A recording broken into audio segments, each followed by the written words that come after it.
इय्याक नअबुदु व इय्याक नस्तईन, परवरदिगार हम तेरी ही बंदगी करते हैं और तुझी से मदद चाहते हैं। इंसान अगर अपने बातिन में खुदा से ये ताल्लुक नहीं पैदा कर सका, खुदा को अपनी जात की गहराइयों में नहीं उतार सका, अगर हर तरह के हालात में खुदा ही उसका सहारा नहीं बना, तो फिर वो किनारे पर खड़ा हुआ बंदगी कर रहा है। फायदा पहुंचे तो खुदा, न पहुंचे तो वो नहीं है।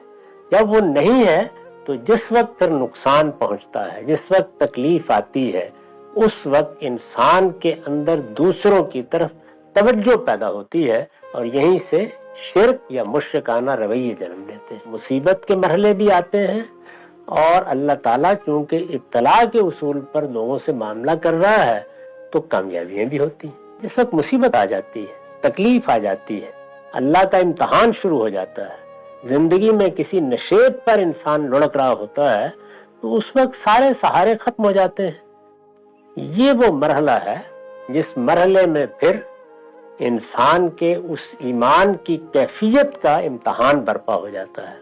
उस इम्तहान में जो लोग नाकाम होते हैं, वो सिर्फ ये नहीं है कि नाकाम होते हैं, जब अल्लाह ताला के साथ ईमान हकीकी तरीके से दिल में नहीं उतरा हुआ, तो फिर शिर्क वहां से राह पाता है और इंसान मुसीबत के उस मरहले में एक खास जगह पर, वो अल्लाह ताला ले जाते हैं वहां तक, एक खास जगह पर जाकर फिर दूसरों के दरवाजे पर दस्तक देता है।